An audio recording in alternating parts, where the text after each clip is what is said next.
Hello friends, welcome to மக்கள் சேவை சால். இன்றைக்கி நம்ம ஒரு முக்கியமான இன்ஃபர்மேஷன் பற்றி தான் பார்க்க போகிறோம். அதாவது டிஎன்பிஎஸ்சி ஒன் டைம் ரெஜிஸ்ட்ரேஷனுக்கான அக்கௌண்ட்டை எப்படி ஆன்லைன் மூலமாக க்ரியேட் பண்ணுறதுன்னு தான் இந்த வீடியோ வந்து பார்க்க போகிறோம். இந்த வீடியோ ஸ்கிப் பண்ணாமல் ஃபுல்லாக பாருங்கள். அது மட்டும் அல்ல, இந்த வீடியோ நிறைய பேருக்கு ஷேர் பண்ணுங்கள். ஃபஸ்ட்டு இந்த வெப்சைட் பண்ணிக்கோங்க. இந்த வெப்சைட்கான லிங்க்கை நான் டிஸ்கிரிப்ஷன் வந்து கொடுத்துட்றேன். tnpsc.government.in இதான் வந்து பார்த்தா அஃபீஷியல் வெப்சைட். ஓகே, அதாவது டிஎன்பிஎஸ்சி எக்ஸாம் எது நீங்கள் அப்ளை பண்ணாலும் சரி, கண்டிப்பாக டிஎன்பிஎஸ்சிக்கான one time registration ID password தேவைப்படும். இதுக்கு முன்னாடி டிஎன்பிஎஸ்சி எக்ஸாம் எழுதிருக்கீங்க அப்படின்னா நீங்கள் கண்டிப்பாக அக்கௌண்ட் வச்சுருப்பீங்க. திரும்ப நீங்கள் புதுசாக அக்கௌண்ட் ஓப்பன் பண்ண தேவையில்ல. இப்போ தான் முதல்ல நான் டிஎன்பிஎஸ்சி எக்ஸாம் எழுத போகிறேன் அப்படின்றவங்க கண்டிப்பாக டிஎன்பிஎஸ்சி ஓடிஆர் வந்து க்ரியேட் பண்ணுற மாதிரி இருக்கும். எப்படி க்ரியேட் பண்ணலாம் அப்படின்னா, இந்த வெப்சைட்டில் அப்ளை ஆன்லைன் இருக்க பாருங்கள். இந்த ஆப்ஷன் நீங்கள் வந்து கிளிக் பண்ணதுக்கப்புறம் ஓகேவான்னு கேட்குது. ஓகே கொடுத்தீங்க அப்படின்னா இந்த மாதிரி தான் ஒரு பேஜ் ஓப்பன் ஆகும். இல்லை செகண்டாக கொடுத்துருக்காங்க பாருங்கள், நிரந்தர பதிவு விவரங்கள்னு. இந்த ஆப்ஷன் நீங்கள் வந்து கிளிக் பண்ணிங்க அப்படின்னா, இப்போ நீங்கள் புதுசாக நீங்கள் அப்ளை பண்ண போகிறீங்க அப்படின்னா ஃபஸ்ட்லேயே கொடுத்துருக்காங்க புதிய பதிவு செய்ய வழிவோர் ஒரு முறை பதிவு. இந்த ஆப்ஷன் நீங்கள் வந்து கிளிக் பண்ணால் போதும். இந்த மாதிரி தான் நீங்கள் புதுசாக இப்போ அக்கௌண்ட் வந்து க்ரியேட் பண்ண போகிறீங்க. ஓகே, முதல்ல உங்களுக்கான யூசர் நேம் வந்து கேட்டிருக்காங்க பாருங்கள். இதில் போயிட்டு உங்களுக்கான யூசர் நேம் என்னவோ அதை நீங்கள் ஃபஸ்ட்டு வந்து க்ரியேட் பண்ணிக்கோங்க. நீங்கள் கொடுக்குற யூசர் நேம் வந்து பார்த்தீங்கன்னா இந்த மாதிரி லெட்ரு, அதாவது பார்த்தா நார்மலாக வந்து பார்த்தா லெட்டர்ஸும் இருக்கணும், நம்பர்ஸும் இருக்கணும். அந்த மாதிரி உங்களுக்கான ஐடி நீங்கள் வந்து கரெக்டாக வந்து க்ரியேட் பண்ண பாருங்கள். ஸோ யூசர் நேம் நீங்கள் கொடுக்குற யூசர் நேமை மறந்துடாதீங்க. ஓகே, இந்த மாதிரி கரெக்டாக வந்து பார்த்தா மென்ஷன் பண்ணிக்கோங்க. மென்ஷன் பண்ணிவிட்டு இதில் ஒரு மேத்தமேட்டிக்கல் கேப்சா கொடுத்துருக்காங்க. அதை அப்படியே நீங்கள் என்ட்ரு பண்ணிவிட்டு ஃபைனல் குறியீடு உள்ளதா அப்படின்னு கேட்டிருக்காங்க. ஜஸ்ட் வந்து பார்த்தா இதை நீங்கள் கிளிக் பண்ணிங்க அப்படின்னா உங்களுக்கு யூசர் நேம் இருக்குது அப்படின்னா ஆல்ரெடி இருக்குது அப்படின்னு காமிச்சிடும். நீங்கள் கொடுத்த யூசர் நேம் யாருமே வந்து பார்த்தா யூஸ் பண்ணாமல் இருக்காங்கன்னா உங்களுக்கு அடுத்த கட்டமாக இந்த மாதிரி தான் வந்து பார்த்தா பாஸ்வேர்டு வந்து கேட்கும். நீங்கள் பாஸ்வேர்டு புதுசாக வந்து க்ரியேட் பண்ணுற மாதிரி இருக்கும். முக்கியமான இன்ஃபர்மேஷன், இப்போ நீங்கள் கொடுத்துருக்க யூசர் நேம் வந்து பார்த்தா 48 மணி நேரம் வரைக்கும் வேலிட் இருக்குது. அதுக்குள்ளே உங்களுக்கான ஒன் டைம் ரெஜிஸ்ட்ரேஷன் ஐடி பாஸ்வேர்டை ஃபுல்லாக க்ரியேட் பண்ணிக்கோங்க. 48 மணி நேரத்துக்குள்ளே நீங்கள் ஐடி க்ரியேட் பண்ணாமல் இருக்கீங்கன்னா இந்த யூசர் நேம் வந்து போய்டும். திரும்ப நீங்கள் புதுசாக தான் வந்து க்ரியேட் பண்ணுற மாதிரி இருக்கும். ஓகே, ஸோ இதாங்க உங்களுக்கான இன்ஃபர்மேஷன். ஸோ முதல்ல யூசர் நேம் கரெக்டாக கொடுத்துக்கோங்க. இந்த யூசர் நேம் நீங்கள் ஏதாச்சும் கொடுத்துக்கலாம். பட் வந்து பார்த்தா நம்பர்ஸ் லெட்டர்ஸ் அந்தபடி மிக்சரப்பாக யூசர் நேமை கொடுத்துட்டு அந்த யூசர் நேமை மறந்துடாதீங்க. ஓகே, அதுக்கடுத்து நம்ம என்ன ஃபில் பண்ண போகிறோம் அப்படின்னு பார்த்தீங்கன்னா, ஸோ உள்நுழைவு விவரங்கள் பாஸ்வேர்டு கேட்டிருக்காங்க. இதில் போயிட்டு உங்களுக்கு பிடிச்ச பாஸ்வேர்டு என்னவோ அதை நீங்கள் வந்து கொடுத்துக்கலாம். பட் நீங்கள் கொடுக்குற பாஸ்வேர்டை வந்து பார்த்தா மறந்துடாதீங்க. அதுதான் ரொம்ப முக்கியமான இன்ஃபர்மேஷன். ஸோ ஸ்ட்ராங் அளவுக்கு நீங்கள் பாஸ்வேர்டு கொடுக்கணும். அதேமாரி கன்ஃபார்ம் பாஸ்வேர்டில் போயிட்டு திரும்ப உங்களுக்கான பாஸ்வேர்டு என்னவோ அதை நீங்கள் வந்து கொடுத்துக்கோங்க. ஓகே, கொடுத்து முடிச்சதுக்கப்புறம் மெயில் ஐடி கேட்டிருக்காங்க பாருங்கள். இதில் போயிட்டு உங்கள் மெயில் ஐடி என்னவோ அதை நீங்கள் கரெக்டாக வந்து பார்த்தா மென்ஷன் பண்ணுற மாரி இருக்கும். ஏன்னா மெயில் ஐடியும் வந்து பார்த்தா ரொம்பவே வந்து ஹெல்ப்ஃபுல்லாக இருக்கும். ஸோ என்ன மெயில் ஐடியோ அதை நீங்கள் கரெக்டாக இதில் பார்த்து உங்கள் மெயில் ஐடியை வந்து பார்த்தா கொடுத்துக்கோங்க. ஸோ மின்னஞ்சல் முகவரியை உறுதி செய்த கன்ஃபார்ம் மெயிலில் போயிட்டு திரும்ப உங்கள் மெயில் ஐடியை அப்படியே பார்த்து நீங்கள் டைப் பண்ணுற மாரி இருக்கும். நெக்ஸ்ட்டு வந்து பார்த்தா சுய விவரங்கள் கேட்டிருக்காங்க. முதல்ல விண்ணப்பதாரர் பெயர், அதாவது உங்கள் 10th மார்க் ஷீட்டில் உங்கள் நேம் எப்படி இருக்கோ எக்ஸாக்டாக அதேமாரி வந்து உங்கள் நேம் வந்து கேட்டிருக்காங்க. இதில் போயிட்டு உங்கள் நேம் வந்து கொடுத்துக்கோங்க. இனிஷியலுக்கு செப்பரேட்டாக இருக்குதுங்க. ஸோ இனிஷியலை செப்பரேட்டாக வந்து என்ட்ரு பண்ண சொல்லியிருக்காங்க. ஓகே, என்ட்ரு பண்ணதுக்கப்புறம் மொபைல் நம்பர் கேட்டிருக்காங்க பாருங்கள். இதில் போயிட்டு உங்கள் 10 டிஜிட்கால மொபைல் நம்பர் என்னவோ அதை நீங்கள் கரெக்டாக வந்து பார்த்தா கொடுக்குற மாரி இருக்கும். ஸோ நீங்கள் கொடுக்குற மொபைல் நம்பருக்கு ஓடிபி வந்து பார்த்தீங்கன்னா சென்ட் ஆகும். ஸோ உங்கள் மொபைல் நம்பர் என்னவோ அதை நீங்கள் கரெக்டாக வந்து பார்த்தா கொடுத்துக்கோங்க. ஸோ கொடுத்துட்டு கீழே கொடுத்துருக்காங்க பாருங்கள், ஓடிபி அனுப்புவது மூலம் சரிபார்க்கவுன்னு. அந்த ஆப்ஷன் கிளிக் பண்ணதுக்கப்புறம் இந்த மாதிரி ஓடிபி அனுப்புவான்னு கேட்கும் இந்த மொபைல் நம்பருக்குன்னு. ஸோ இந்த மொபைல் நம்பர் கரெக்டாக இருக்குது அப்படின்னா ஆம் கொடுத்தீங்க அப்படின்னா ஸோ நீங்கள் கொடுத்த மொபைல் நம்பருக்கு ஓடிபி வந்து சென்ட் ஆகிட்டு இருக்கும். உங்களுக்கு வந்திருக்க ஓடிபியை அப்படியே இதில் பார்த்து நீங்கள் டைப் பண்ணிவிட்டு சரி அப்படின்ற ஆப்ஷன் நீங்கள் வந்து கிளிக் பண்ணிக்கோங்க. இந்த மாதிரி உங்களுக்கான மொபைல் நம்பர் வெரிஃபை ஆகிடுச்சு. அதுக்கடுத்து ஃபாதர் நேம் வந்து கேட்டிருக்காங்க. இதில் போயிட்டு உங்கள் ஃபாதர் நேம் என்னவோ ஃபாதர் நேமை கரெக்டாக வந்து கொடுத்துக்கோங்க. ஸோ நெக்ஸ்ட்டு ஃபாதருக்கான இனிஷியல் கேட்டிருக்காங்க. ஃபாதரோட இனிஷியலை கொடுக்குற மாரி இருக்கும். நெக்ஸ்ட்டு தந்தையாரின் பூர்வீக மாவட்டம், உங்கள் ஃபாதரோட பூர்வீக மாவட்டம் சொந்த மாவட்டம் எதுவோ அதை நீங்கள் கரெக்டாக கொடுத்துக்கோங்க. நெக்ஸ்ட்டு தாயார் பெயர் கேட்டிருக்காங்க. இதில் போயிட்டு உங்கள் தாயார் பெயர் என்னவோ அதை நீங்கள் கொடுத்துக்கோங்க. இனிஷியலில் பக்கத்தில் மென்ஷன் பண்ணிக்கோங்க. அடுத்த கட்டமாக உங்களுக்கான டேட்டா பர்த் வந்து கேட்டிருக்காங்க. ஸோ ஃபஸ்ட்டு வந்து பார்த்தா என்ன டேவோ அதை செட் பண்ணுங்கள்.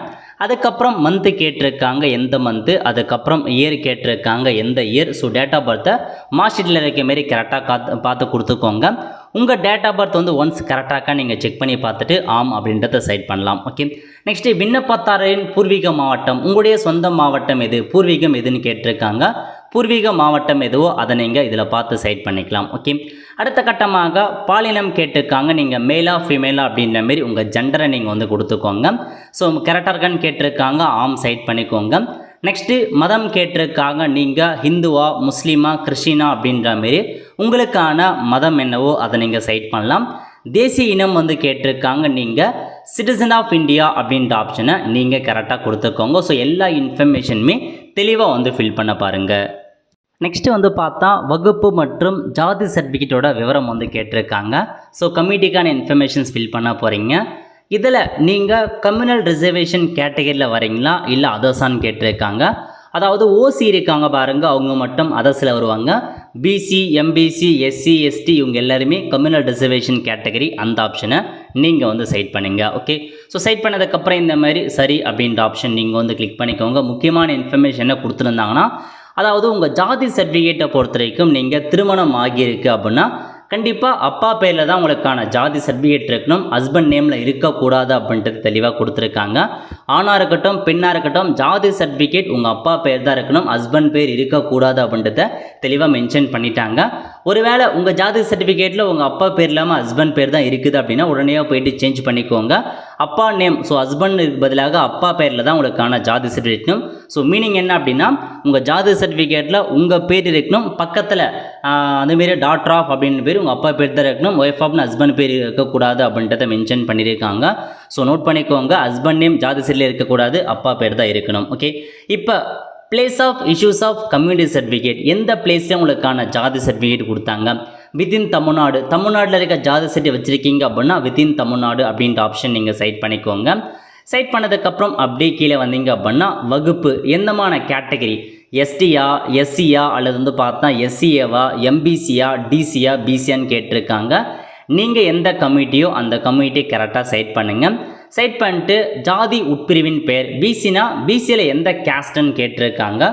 உங்கள் ஜாதி சர்டிஃபிகேட்டை பார்த்து உங்கள் கேஸ்ட் என்னவோ அதை நீங்கள் வந்து செட் பண்ணிக்கலாம். செட் பண்ணிட்டு சர்டிஃபிகேட் வழங்கப்பட்ட மாவட்டம், உங்கள் ஜாதி சர்டிஃபிகேட் எந்த டிஸ்ட்ரிக்டில் கொடுத்தாங்களோ அந்த டிஸ்ட்ரிக்ட் என்னவோ அதை நீங்கள் செட் பண்ணிக்கோங்க. அதேமாரி உங்களுடைய ஜாதி சர்டிஃபிகேட் எந்த தாலுக்கில் கொடுத்தாங்களோ அந்த தாலுக்கை நீங்கள் செட் பண்ணுங்கள். அதேமாரி சர்டிஃபிகேட் வழங்கிய அலுவலர், ஜாதி சர்டிஃபிகேட் யார் கொடுத்தாங்க. இப்போது எஸ்சி சர்டிஃபிகேட்னா தாசில்தார் கொடுத்துருப்பாங்க, எஸ்டினா உங்களுக்கு வந்து தாசில்தார் அந்த மாதிரி கொடுத்துருப்பாங்க. மற்றது பிசி எம்பிசியாக இருந்துன்னா ஜோனல் டெப்டி தாசில்தார் அந்த மாதிரி கொடுத்துருப்பாங்க. உங்கள் சர்டிஃபிகேட்டில் ஜாதி சர்டிஃபிகேட்லேயே யார் கொடுத்தாங்க அப்படின்றதுக்கான இன்ஃபர்மேஷன் மென்ஷன் பண்ணியிருப்பாங்க, அவங்க யார் அப்படின்றத ஃபில் பண்ணுங்கள். நெக்ஸ்ட்டு சர்டிஃபிகேட் நம்பர் கேட்டிருக்காங்க, இதில் போயிட்டு உங்கள் ஜாதி சர்டிஃபிகேட் நம்பர் எதுவோ அதை நீங்கள் ஃபுல்லாக டைப் பண்ணிக்கோங்க. எந்த ஜாதி சர்டிஃபிகேட் இருந்தாலும் பரவாயில்ல, ஃபோட்டோ இல்லாமல் இருக்கிறதா பரவாயில்ல, ஃபோட்டோ இருந்தாலும் பரவாயில்ல, எந்த ஜாதி சர்டிஃபிகேட்னாலும் சரி நீங்கள் தாராளமாக அப்ளை பண்ணலாம். அதுக்கான சர்டிஃபிகேட் நம்பர் எதுவோ அதை ஃபுல்லாக கொடுத்துக்கோங்க. கொடுத்துட்டு ஜாதி சர்டிஃபிகேட் வழங்கிய தேதி, எந்த இயரில் உங்களுக்கான ஜாதி சர்டிஃபிகேட் கொடுத்தாங்களோ அதை அப்படியே ஃபுல்லாக என்ட்ரு பண்ணிவிட்டு சேமி மற்றும் தொடர் இந்த ஆப்ஷன் நீங்கள் வந்து கிளிக் பண்ணிக்கோங்க. இப்போது ஃபஸ்ட்டு வந்து பார்த்தா முதற்கட்ட பதிவு வந்து சக்ஸஸ்ஃபுல்லாக முடிஞ்சுது. அதுக்கடுத்து செகண்டாக வந்து 10th இன்ஃபர்மேஷன்ஸ் பற்றி கேட்டிருக்காங்க பாருங்கள். நீங்கள் ஒன்றுக்கும் மேற்பட்ட பள்ளி இறுதி வகுப்பு மதிப்பெண் வச்சுருக்கீங்க, அதாவது மல்டிபிள் மார்க் ஷீட் வச்சுருக்கீங்க அப்படின்னா நீங்கள் லாஸ்ட்டாக எந்த மார்க் ஷீட் இருக்கோ அதோடைய இன்ஃபர்மேஷன்ஸ் தான் ஃபில் பண்ணணும் அப்படின்னு சொல்லியிருக்காங்க. அரியர் வச்சுலாம் எக்ஸாம் எழுதுகிறவங்க லாஸ்ட்டாக இருக்க மார்க் ஷீட்டோட இன்ஃபர்மேஷன்ஸ் மட்டும் கொடுங்க அப்படின்ற மாதிரி இதில் வந்து தெரிவிச்சிருக்காங்க. ஓகே, முதல்ல பள்ளி இறுதி வகுப்பு பதிவெண், அதாவது ரெஜிஸ்ட்ரேஷன் நம்பர் வந்து கேட்டிருக்காங்க. உங்களது 10th சர்டிஃபிகேட்டில் உள்ள சரியான விவரங்களை மட்டுமே பதிவு செய்ய வேண்டும் அப்படின்றத சொல்லியிருக்காங்க. ஸோ இதில் போயிட்டு உங்களுக்கான ரெஜிஸ்ட்ரேஷன் நம்பர் எதுவோ அதை வந்து கரெக்டாக கொடுக்க சொல்லியிருக்காங்க. ஸோ ஃபுல் ரெஜிஸ்ட்ரேஷன் நம்பர் என்னவோ அதை நீங்கள் அப்படியே பார்த்து இதில் கரெக்டாக வந்து கொடுக்குற மாதிரி இருக்கும். ஓகே, ஸோ மார்க் ஷீட்டை பாருங்கள், என்னமான நம்பர் கொடுத்துருக்காங்களோ அதை அப்படியே ஃபுல்லாக வந்து டைப் பண்ணுங்கள். அது எப்படி இருந்தாலும் சரி அந்த ஃபுல் நம்பரை ரெஜிஸ்ட்ரேஷன் நம்பரை அப்படியே பார்த்து நீங்கள் கரெக்டாக வந்து டைப் பண்ணலாம். ஓகே, ஸோ இந்த மாதிரி உங்களுடைய இன்ஃபர்மேஷன்ஸை கரெக்டாக வந்து கொடுங்க. இப்போ என்ட்ரு பண்ணிட்டு பள்ளி இறுதி வகுப்பு தேர்ச்சி பெற்ற மாதம் மற்றும் வருடம் கேட்டிருக்காங்க. ஸோ நீங்கள் எந்த மந்த்து எந்த இயரில் பாஸ் பண்ணீங்களோ அதுக்கான மந்த்து மற்றும் இயர் வந்து கேட்டிருக்காங்க. ஸோ மந்த்து மற்றும் இயரை கொடுத்துக்கோங்க.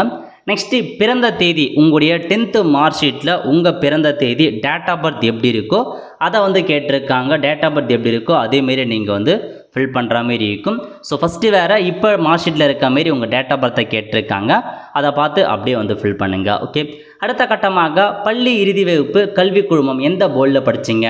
மெட்ரிகுலேஷனில் படிச்சிங்களா, சிபிஎஸ்சியா, ஸ்டேட் போர்டா, ஐசிஎஸ்சியா, அந்த மாதிரி கேட்டிருக்காங்க. நீங்கள் எந்த போர்டில் படிச்சிங்களோ அந்த போர்டை வந்து செலக்ட் பண்ணிக்கோங்க.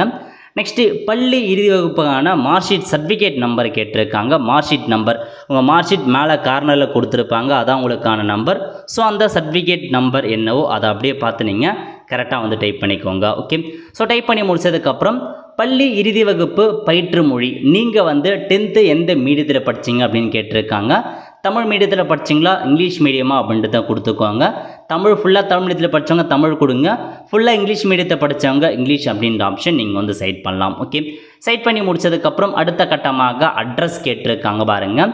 இதில் வந்து பார்த்தா தொடர்பு முகவரி, நிரந்தர முகவரி, மொத்தமாக 2 அட்ரஸ் கேட்டிருக்காங்க. ஸோ ரெண்டுத்தையுமே நீங்கள் வந்து ஃபில் பண்ணிக்கலாம். ஓகே, முதல்ல கதவு எண் கேட்டிருக்காங்க. இதில் போயிட்டு உங்கள் டோர் நம்பர் என்ன, ஸ்ட்ரீட் நேம் என்ன, ரெண்டுமே நீங்கள் வந்து கொடுக்குற மாதிரி இருக்குது. நான் சாம்பிளுக்கு டைப் பண்ணிக்கிறேன். ஸோ உங்களுடைய டோர் நம்பர், ஸ்ட்ரீட் நேம் கொடுத்துட்டு கிராமம் கேட்டிருக்காங்க. இதில் போயிட்டு உங்கள் கிராமம் என்ன, வட்டம், தாலுக்கு என்ன, அதை கேட்டிருக்காங்க. நெக்ஸ்ட்டு மாநிலம் கேட்டிருக்காங்க, நம்ம தமிழ்நாடு செலக்ட் பண்ணலாம். அதுக்கப்புறம் டிஸ்ட்ரிக் கேட்டிருக்காங்க. இதில் போயிட்டு உங்கள் டிஸ்ட்ரிக் எதுவோ அந்த டிஸ்ட்ரிக்டை கொடுத்துக்கோங்க. நெக்ஸ்ட்டு பின்கோடு கேட்டிருக்காங்க. இதில் போயிட்டு உங்கள் ஊரோட பின்கோடு என்னவோ அதை நீங்கள் என்ட்ரு பண்ணுங்கள். உங்களுடைய தொடர்பு முகவரியும் நிரந்தர முகவரியும் ஒன்றா இருக்குது அப்படின்னா அதில் இருக்க பாருங்கள் சேமாஸ் அப்படின்ற ஆப்ஷன் நீங்கள் கிளிக் பண்ணிங்க அப்படின்னா உங்களுக்கான அட்ரஸ் அப்படியே வந்து காப்பி ஆகிடும். இப்போ நீங்கள் எல்லா இன்ஃபர்மேஷனுமே கரெக்டாகான்னு செக் பண்ணி பார்த்துட்டு சேமி மற்றும் தொடர் இந்த ஆப்ஷன் நீங்கள் வந்து கிளிக் பண்ணிக்கோங்க. நெக்ஸ்ட்டு உங்கள் ஃபோட்டோ மற்றும் சிக்னேச்சரை வந்து கேட்டிருக்காங்க. ஃபோட்டோ பொறுத்த வரைக்கும் பாஸ்போர்ட் சைஸ் ஃபோட்டோ இருக்கணும், வண்ண புகைப்படம் கலர் ஃபோட்டோவை கேட்டிருக்காங்க.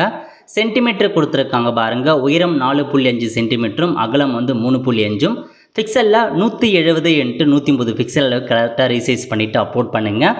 செல்ஃபி எடுக்கப்பட்ட புகைப்படம், கைபேசியில் எடுக்கப்பட்ட புகைப்படம் வந்து பார்த்தா பதிவேற்றம் செய்யக்கூடாது.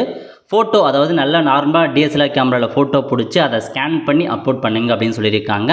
ஸோ நீங்கள் கண்ணாடி அனுபவமாக இருப்பின் கண்ணாடியில் பிரதிபலிப்பு அந்த ரெஃப்ளெக்ஷன் எதுவுமே இருக்கக்கூடாது, இல்லாமல் கண்களை வந்து தெளிவாக தெரியணும் அப்படின்னு சொல்லியிருக்காங்க. ஸோ உடைய ஃபோட்டோவில் 2 காதுமே புகைப்படத்தில் தெளிவாக இருக்கணும். தொப்பி மற்றும் கருப்பு கண்ணாடி அணியக்கூடாது அப்படின்னு சொல்லியிருக்காங்க. ஸோ டிஜிட்டல் வகையான ஃபோட்டோவை தான் கேட்டிருக்காங்க. ஸோ அதுக்கான டிபி 200 டிபி அளவுக்குள்ளே இருக்கணும், அதுக்கேற்ற மாதிரி அப்லோட் பண்ணுங்கள். ஸோ சைஸை பொறுத்த வரைக்கும் 20 கேபிலேருந்து 50 கேபிக்குள்ளே இருக்கணும்.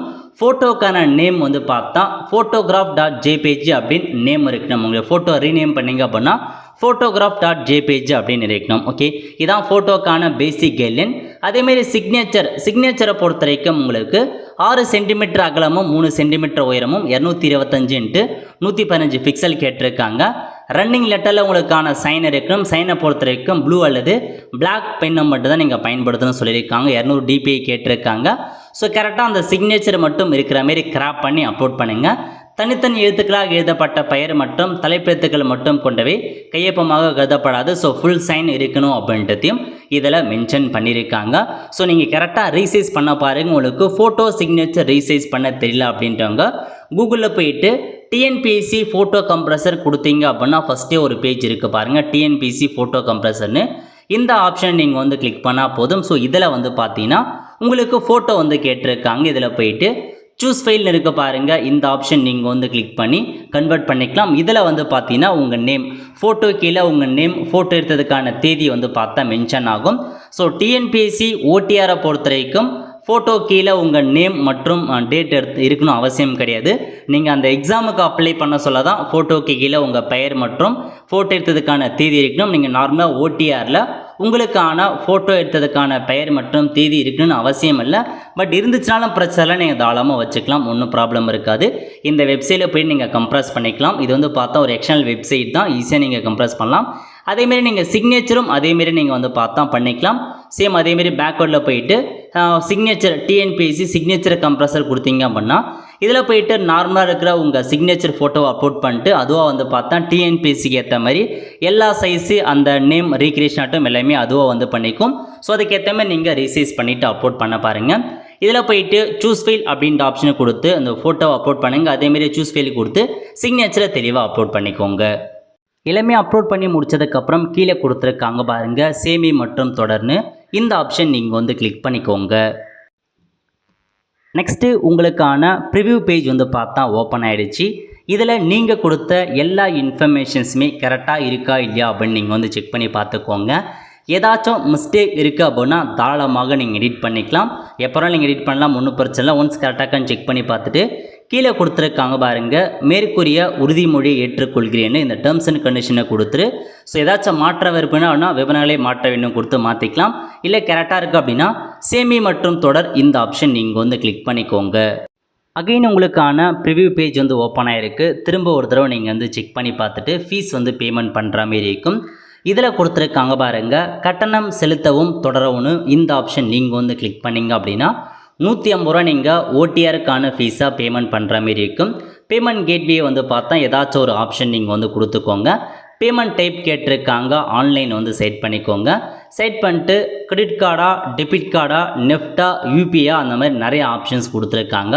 உங்களுக்கு யூபிஐ வேணால் நீங்கள் யூபிஐ கூட வந்து செட் பண்ணிக்கலாம். ஓகே, இந்த மாதிரி எந்த ஆப்ஷன் வேணுமோ அதை நீங்கள் கரெக்டாக வந்து செட் பண்ணிக்கோங்க. செட் பண்ணிட்டு கீழே கொடுத்துருக்காங்க பாருங்கள் ப்ரொசீட் டு பேன்னு அந்த ஆப்ஷன் நீங்கள் வந்து கிளிக் பண்ணிக்கலாம். ஸோ ஒன்ஸ் நீங்கள் ஃபீஸ்லாம் கரெக்டாக பேமெண்ட் ஆகுதான்னு பாருங்கள். ஒருவேளை பேமெண்ட் ஆகலை அப்படின்னா திரும்ப நீங்கள் லாகின் பண்ணுற மாதிரி இருக்கும். லாகின் பண்ணி இந்த இடத்துல வியூ ப்ரீவியஸ் பேமெண்ட் ஸ்டேட்டஸ்னு இருக்கும். அந்த ஸ்டேட்டஸ் நீங்கள் கொடுத்தீங்க அப்படின்னா உங்களுக்கு பேமெண்ட் சக்ஸஸ் ஆகிடும். ஒருவேளை ஃபெயில் ஆச்சு அப்படின்னா இந்த ப்ரீவியஸ் பேமெண்ட் ஸ்டேட்டஸ் என்ன அப்படின்னு நீங்கள் தெரிஞ்சுக்கிட்டு அகைன் திரும்ப பே பண்ணுங்க, உடனே பண்ணிடாதீங்க. ஓகே, ஸோ இப்போ நம்ம ப்ரொசீட் டு பே அப்படின்ற ஆப்ஷன் நம்ம வந்து கிளிக் பண்ணிக்கலாம். நெக்ஸ்ட் வந்து பார்த்தா இந்த மாதிரி பே நவ் அண்ட் சப்மிட் அப்ளிகேஷன் காமிக்கும். இந்த ஆப்ஷன் நீங்கள் வந்து கிளிக் பண்ணிங்க அப்படின்னா டேரெக்டாக உங்களுக்கான பேமெண்ட் பண்ணுற பேஜுக்குள்ளே வந்தாச்சு. இதில் உங்களுக்கு வந்து பார்த்தா கியூஆர் கோட் மூலமாக நீங்கள் ஸ்கேன் பண்ணி பே பண்ணலாம். அதேமாரி யூபிஐ மொபைல் நம்பர் கொடுத்துருக்காங்க. ஏதாச்சும் ஒரு ஆப்ஷன் நீங்கள் வந்து பயன்படுத்தி உங்களுக்கான பேமெண்ட் வந்து பண்ண பாருங்கள். இப்போ வந்து பார்த்தா யூ பேமெண்ட் ஹேஸ் பின் சக்ஸஸ்ஃபுல்லாக வந்து கம்ப்ளீட் ஆகிடுச்சு. You can now download your form அப்படின்னு கொடுத்துறாங்க. ஸோ பேமெண்ட் வந்து பார்த்தா நம்ம பேமெண்ட் பண்ணியாச்சு. நீங்கள் வந்து பார்த்தீங்கன்னா ஸோ பிரிண்ட் அப்படின்ற ஆப்ஷன் நீங்கள் வந்து பயன்படுத்தி உங்களுக்கான அப்ளிகேஷன் இந்த ஓடிஆர் வந்து பார்த்தா பிரிண்ட் அவுட் எடுத்து வச்சுக்கலாம்.